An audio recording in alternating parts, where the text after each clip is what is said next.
Blika était un petit village paisible, caché dans les collines du royaume de Badou. Les habitants y menaient une vie simple, ils cultivaient, allaient chercher de l'eau, et le soir, ils s'asseyaient ensemble pour discuter. Tout le monde se connaissait à Blika, et les nouvelles circulaient rapidement. Si quelque chose arrivait à une personne, dès le lendemain matin, tout le village en parlait. Mais dernièrement, la peur s'était installée dans le village. Depuis quelques mois, des jeunes femmes étaient retrouvées mortes, l'une après l'autre. Personne ne savait ce qui les tuait, mais une chose était toujours la même, les marques étranges sur leur cou. Elles ressemblaient à des morsures de serpents, mais personne ne pouvait en être certain. Aucun serpent n'avait jamais été vu près des femmes quand elles mouraient. C'était comme si les décès se produisaient en secret, ce qui rendait la situation encore plus effrayante. Le chef du village, Roi Zota, envoya des chasseurs dans la forêt pour trouver le serpent, mais ils revinrent bredouilles. Les décès ne s'arrêtèrent pas, et la peur ne fit que croître. Les mères commencèrent à avertir leurs filles de ne pas se déplacer seules la nuit. Même en plein jour, les femmes ne se sentaient plus en sécurité.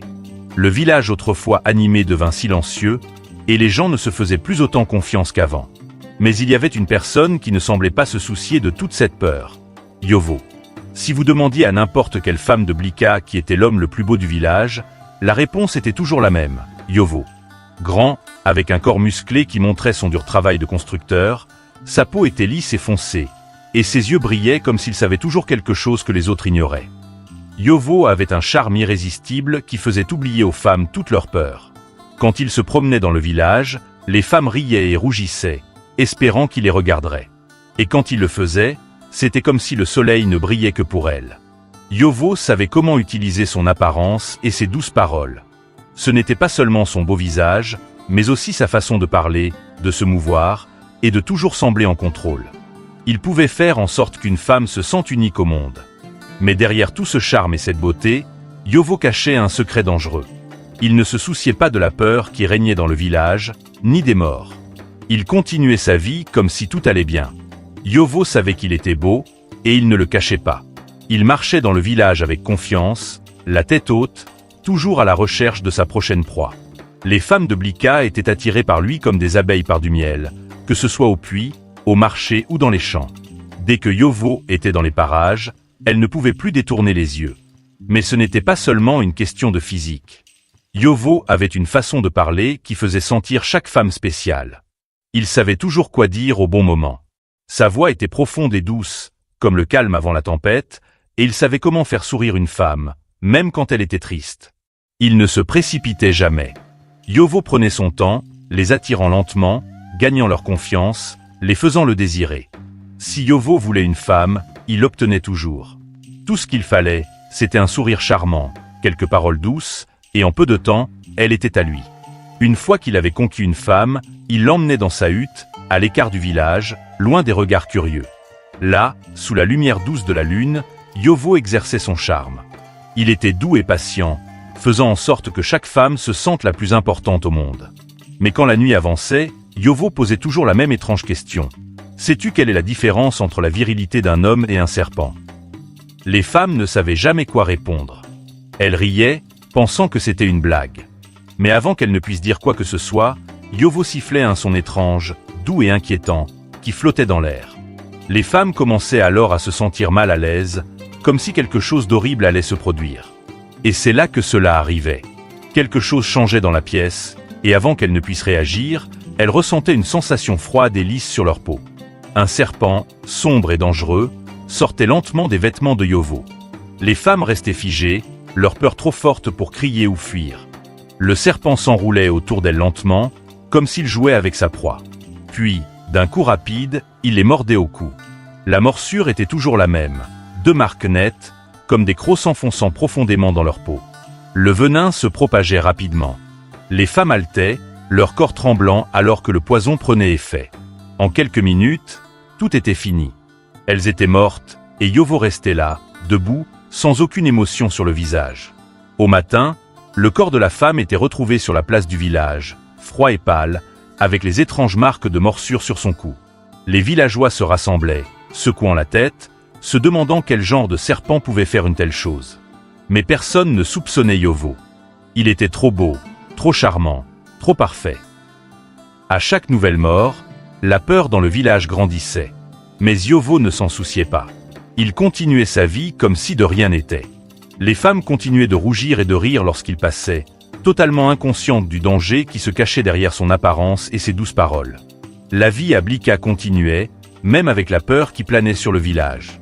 Les femmes étaient plus prudentes, surtout la nuit. Mais la routine quotidienne de chercher de l'eau, de cultiver et de commercer continuait. À chaque fois qu'une femme mourait, les gens pleuraient, mais personne n'avait de réponse. Le chef du village, Zota, essayait de calmer les habitants, mais au fond, tout le monde savait que quelque chose n'allait pas, et que ce n'était pas un simple serpent qui causait ces décès. Un jour, un nouveau visage apparut dans le village, une femme nommée Kossa. Elle était différente des autres femmes de Blika, grande et gracieuse, avec une peau qui brillait comme du bois poli. Kossa se tenait avec assurance, et sa beauté ne résidait pas seulement dans son visage ou son corps, mais dans sa manière de se déplacer, comme si rien autour d'elle ne la perturbait. Elle était venue rendre visite à sa tante qui vivait à la lisière du village, et dès son arrivée, elle attira l'attention de Yovo. Yovo remarqua Kossa dès la première fois qu'il la vit au puits. Contrairement aux autres femmes qui ne pouvaient s'empêcher de le regarder ou de rougir quand il passait, Kossa n'était pas impressionnée. Elle ne riait pas, ne le regardait pas, et ne lui souriait même pas. Au lieu de cela, elle le regardait droit dans les yeux, son visage calme, comme si elle contrôlait tout. Cela intrigua Yovo. Il n'avait pas l'habitude d'être ignoré, et le calme de Kossa lui semblait un défi. Yovo avait toujours réussi à conquérir toutes les femmes qu'il désirait, et il n'allait pas laisser Kossa être la première à lui résister. Dès cet instant, Yovo décida qu'il devait la voir. Il commença à observer Kossa de plus près. Il remarqua qu'elle était toujours polie, mais jamais trop amicale. Elle parlait gentiment aux gens, mais ne laissait personne s'approcher trop près. Cela ne fit qu'augmenter le désir de Yovo. Il n'était pas seulement attiré par sa beauté, mais aussi fasciné par son mystère, par sa force. Plus il la regardait, plus il devenait déterminé. Yovo n'était pas habitué à l'échec, et il n'allait pas commencer maintenant. Il se mit à suivre Kossa, cherchant des occasions de lui parler, de la charmer comme il l'avait fait avec tant d'autres. Mais chaque fois qu'il l'approchait, Kossa gardait ses distances, comme si elle savait quelque chose qu'il ignorait. Un après-midi, Yovo trouva son moment. Kossa était au puits, remplissant son pot d'eau, et il y avait moins de monde autour. Yovo s'avança vers elle, son sourire habituel aux lèvres. « Kossa, dit-il d'une voix douce, profonde et sucrée comme du miel, laisse-moi t'aider à porter ça. » Kossa le regarda sans expression. Elle ne semblait ni impressionnée par son apparence ni charmée par ses mots, ce qui poussa Yovo à vouloir la conquérir encore plus. Il attendit qu'elle rougisse ou qu'elle rit comme les autres, mais au lieu de cela, elle hocha simplement la tête. « Si tu insistes, dit-elle calmement, en reculant pour le laisser prendre le pot. » Yovo ressentit une petite victoire. Il souleva le pot facilement et le plaça sur sa tête, en s'assurant de montrer sa force. Pendant qu'il marchait vers la maison de sa tante, Yovo tenta de faire la conversation, mais Kossa resta silencieuse. Elle répondait à ses questions poliment, mais sans en dire plus que nécessaire. Ce n'était pas ce à quoi Yovo était habitué, mais il se disait qu'il ne s'agissait que d'une question de temps avant qu'elle ne succombe à son charme. Toutes les femmes finissaient par le faire. Elle fait simplement semblant d'être difficile, se dit-il. Il devait simplement redoubler d'efforts avec celle-ci. Après cette rencontre au puits, Yovo ne parvenait plus à sortir Kossa de son esprit. Elle n'était pas comme les autres femmes de Blika. La plupart auraient fondu sous son sourire, riant et rougissant, mais pas Kossa. Elle était différente. Plus elle restait distante, plus l'obsession de Yovo grandissait. Il n'avait pas l'habitude qu'une femme ne lui accorde pas l'attention à laquelle il était habitué. C'était nouveau, frustrant, et cela ne faisait que renforcer son désir pour elle. Yovo avait toujours obtenu ce qu'il voulait des femmes avec peu d'efforts. Un sourire, quelques mots doux, et les femmes de Blika étaient à lui. Elles étaient toutes pareilles, dociles, prêtes à être séduites. Mais Kossa, elle, ne tombait pas dans ses pièges. Elle semblait immunisée à son charme, et cela rendait Yovo fou. Jour après jour, il observait, quand elle allait chercher de l'eau, quand elle se promenait au marché, même quand elle se rendait à la ferme avec sa tante. Kossa se déplaçait avec une force tranquille qui la rendait unique. Elle ne semblait se soucier de l'opinion de personne, encore moins de celle de Yovo. Elle menait sa vie paisiblement, et cela la rendait encore plus attirante à ses yeux. Yovo commença à trouver des excuses pour lui parler. Au début, c'était des petites choses. Proposer de l'aider à porter son fardeau, tenter de faire la conversation, essayait d'attirer son attention de quelque manière que ce soit. Mais peu importe ce qu'il faisait, Kosa restait polie mais distante. Un soir, Yovo n'en pouvait plus. Il décida qu'il devait en faire plus, qu'il devait reprendre le contrôle de la situation. Il ne pouvait pas laisser Kosa lui échapper. Il n'avait jamais échoué avec une femme auparavant, et il n'allait pas commencer maintenant. Yovo savait que Kosa visitait souvent la petite ferme de sa tante, juste à l'extérieur du village, où elle cultivait des ignames et des légumes. Il décida de l'attendre là. C'était une soirée chaude, et le soleil commençait à se coucher, projetant une douce lumière orangée sur les champs. Yovo s'appuya contre un arbre, les bras croisés sur la poitrine, les yeux fixés sur le chemin menant à la ferme. Enfin, il la vit. Kosa marchait lentement. Ses pas étaient réguliers et gracieux. Elle portait un panier d'ignames sur la tête, le dos droit, son visage toujours aussi calme. Quand elle s'approcha, Yovo s'avança, bloquant son chemin. « Kosa » dit-il, sa voix profonde et douce. « Tu m'évites. » Kosa leva un sourcil et le regarda sans perdre son calme. « Je n'ai rien fait de tel, Yovo, » répondit-elle tranquillement. « J'étais simplement occupée. » Sa réponse l'irrita. Yovo n'avait pas l'habitude d'être éconduit de cette façon. Il était habitué à ce que les femmes soient ravies de le voir, et non pas à agir comme s'il n'avait aucune importance. Mais il força un sourire, essayant de garder son sang-froid. « Tu es toujours si sérieuse, » dit-il en se rapprochant. « Pourquoi ne me laisserais-tu pas t'accompagner? On pourrait mieux se connaître. » Kosa le regarda longuement, son visage toujours impassible. Pendant un moment, Yovo crut qu'elle allait accepter. Mais finalement, elle secoua la tête, contournant Yovo. « Ça ne m'intéresse pas, Yovo, » dit-elle simplement. Comment pouvait-elle simplement s'éloigner de lui ainsi? Personne ne lui avait jamais dit non de cette manière. Son orgueil en fut blessé, mais plus encore, son obsession pour Kosa grandit. Il ne pouvait pas la laisser s'échapper si facilement. Tandis que Kosa s'éloignait, les yeux de Yovo s'assombrirent. Il se fit une promesse à lui-même, il l'aurait, et elle ne pourrait pas lui résister bien longtemps. La frustration de Yovo grandissait à mesure que Kosa continuait à lui résister. Il était habitué à ce que les femmes tombent rapidement sous son charme, mais Kosa n'était pas comme les autres. Plus elle ignorait ses avances, plus son obsession grandissait. Il savait qu'il devait changer d'approche pour la conquérir. Cette fois, il décida d'être patient, de jouer sur la durée. Au lieu de la couvrir d'attention comme auparavant, Yovo se retira. Il cessa de la suivre partout et lui parlait à peine lorsqu'ils se croisaient. Il ne fallut pas longtemps pour que Kosa remarque ce changement. Elle s'attendait à ce qu'il continue d'essayer, mais maintenant il semblait distant, presque désintéressé. Ce changement dans le comportement de Yovo fonctionna. Après plusieurs jours à l'observer de loin, Kosa devint curieuse. Un soir, alors qu'il était assis devant sa hutte à aiguiser ses outils, elle l'approcha. « Tu as été silencieux ces derniers temps » remarqua-t-elle d'un ton calme mais curieux. Yovo se contenta de hocher la tête, donnant des réponses courtes, sans expression. Il savait que cela l'attirerait davantage. Après quelques moments de silence, Yovo suggéra une promenade, et Kosa accepta, baissant légèrement sa garde. Pendant qu'il marchait, Yovo maintint la conversation légère, juste assez pour la mettre à l'aise. Il voulait qu'elle croie qu'il avait changé, qu'il était plus qu'un séducteur en quête d'attention. Et doucement, cela sembla fonctionner. Yovo avait bien joué ses cartes, et maintenant les défenses de Kosa baissaient. Elle ne le regardait plus avec méfiance, et ses réponses, autrefois réservées, devenaient plus douces. Yovo pouvait sentir que le moment qu'il attendait était proche. Sa patience avait porté ses fruits. Un soir, alors que le soleil se couchait sur le village, Yovo décida qu'il était temps d'agir. Il invita Kosa à sa hutte, en lui proposant de passer une soirée tranquille ensemble. Kosa, désormais plus à l'aise avec lui, accepta. L'air était immobile, et le village semblait presque trop calme alors qu'il se dirigeait vers la hutte de Yovo, située à la périphérie de Blika. À l'intérieur, la lumière vacillante d'une petite lampe à huile projetait des ombres douces sur les murs. Yovo lui offrit un siège et lui versa du vin de palme, sa voix calme et apaisante pendant qu'ils discutaient. Kosa sirotait lentement le vin, ses yeux le regardant attentivement, mais sans la même dureté qu'auparavant. Yovo souriait intérieurement, sachant que le moment était enfin venu.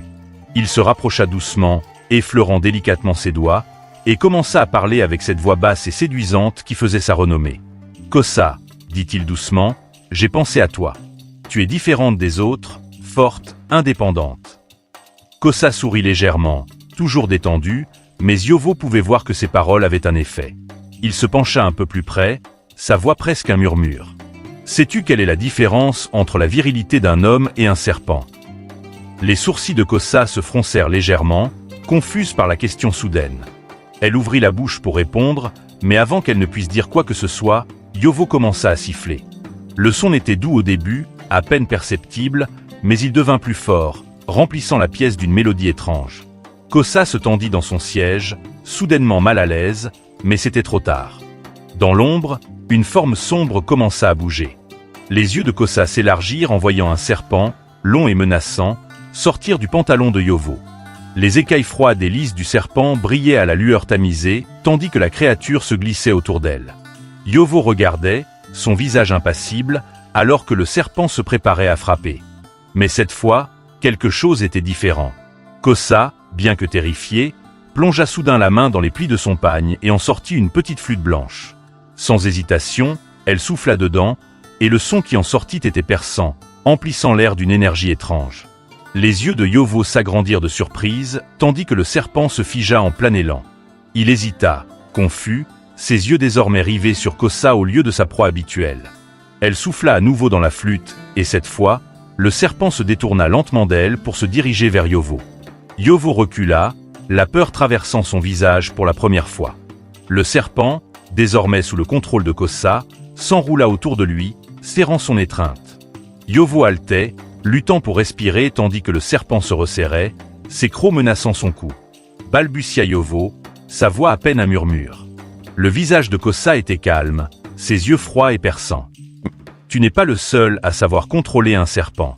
Il est temps que tu paies pour tes actes maléfiques. » Avant que Yovo ne puisse répondre, le serpent frappa, enfonçant ses crocs dans son cou.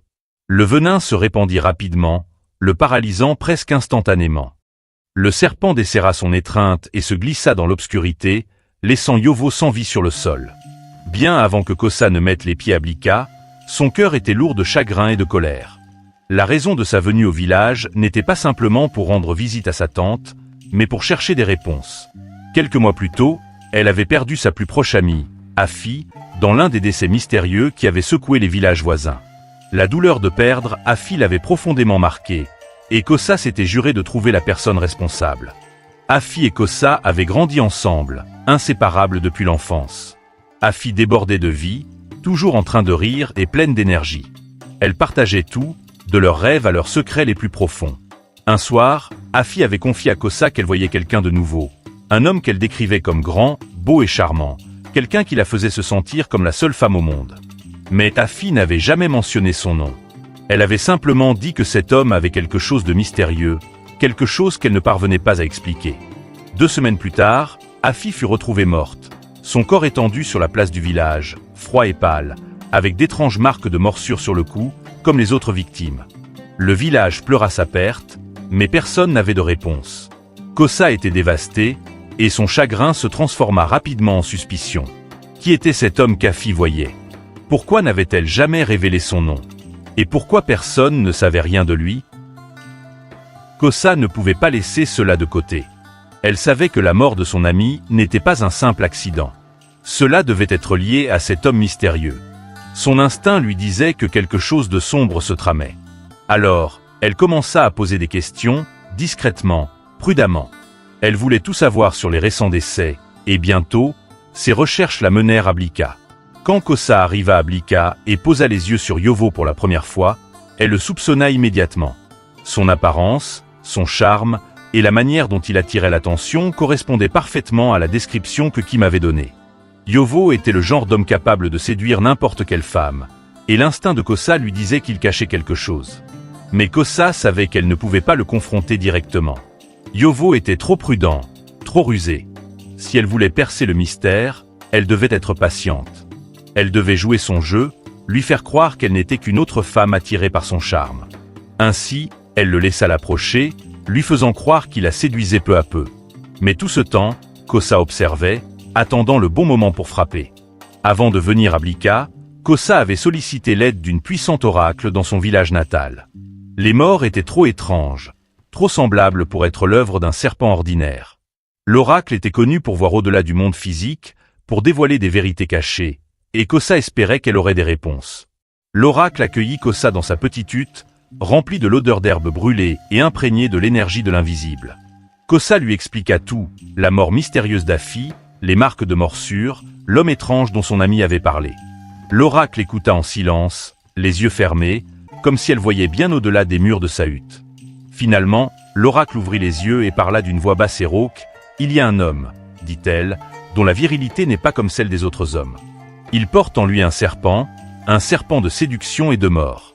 C'est son arme, sa malédiction. Avec lui, il attire les femmes dans son lit, et une fois sous son emprise, le serpent frappe. Le venin tue rapidement, ne laissant que des marques derrière. » Kossa sentit un frisson parcourir son corps. Elle soupçonnait quelque chose de sombre, mais cela dépassait tout ce qu'elle avait imaginé. Un homme serpent capable de charmer les femmes jusqu'à leur propre mort? Cela semblait impossible, mais les morts à Blika étaient trop réelles, trop fréquentes pour être ignorées. Y a-t-il un moyen de l'arrêter? Demanda Kossa, sa voix calme malgré la peur qui grandissait en elle. L'oracle hocha lentement la tête. Il y a un moyen, mais il est dangereux.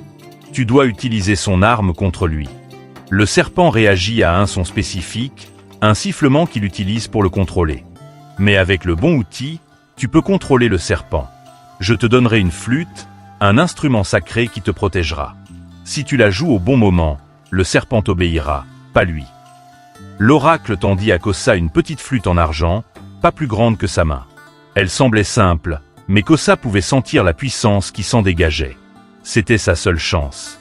Mais attention, continua l'oracle. Il est rusé. Il essaiera de te séduire, de te faire confiance.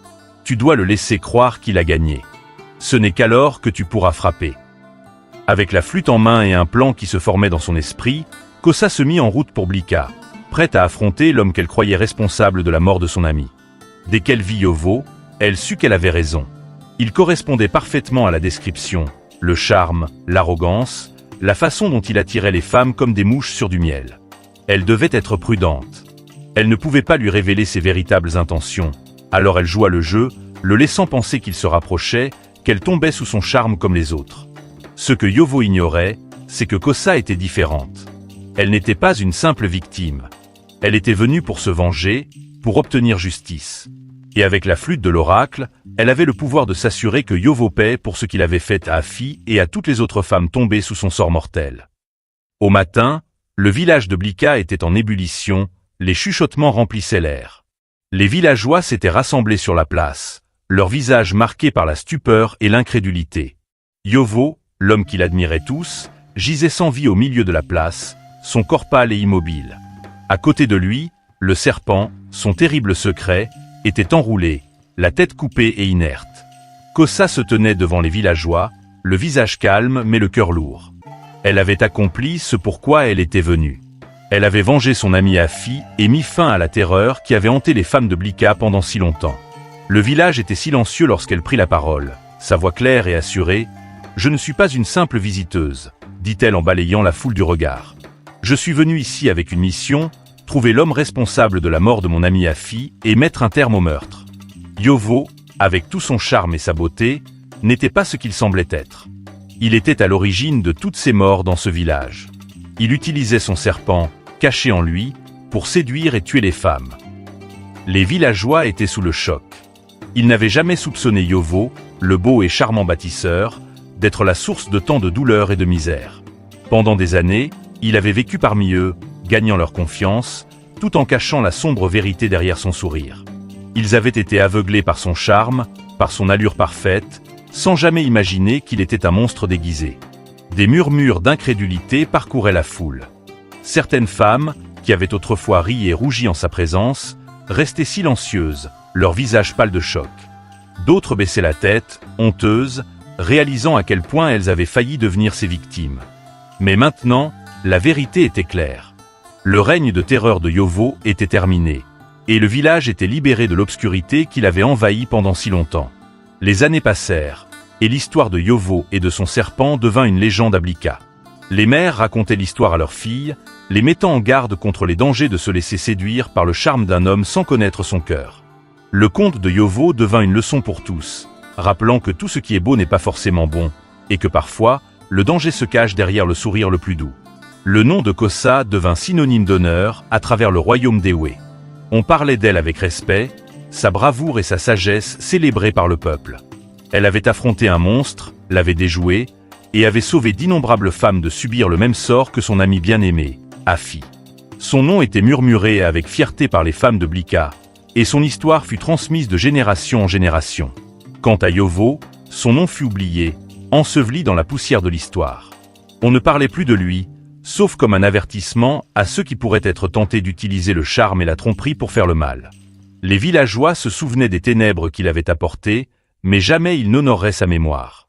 Le village de Blika retrouva sa prospérité. Les femmes étaient en sécurité, et la peur qui avait si longtemps pesé sur le village s'était dissipée. La vie reprit son cours normal, et les habitants de Blika trouvèrent la paix. Mais les leçons du passé ne furent jamais oubliées, servant de rappel de la force et de la sagesse nécessaires pour dévoiler la vérité et protéger les plus vulnérables.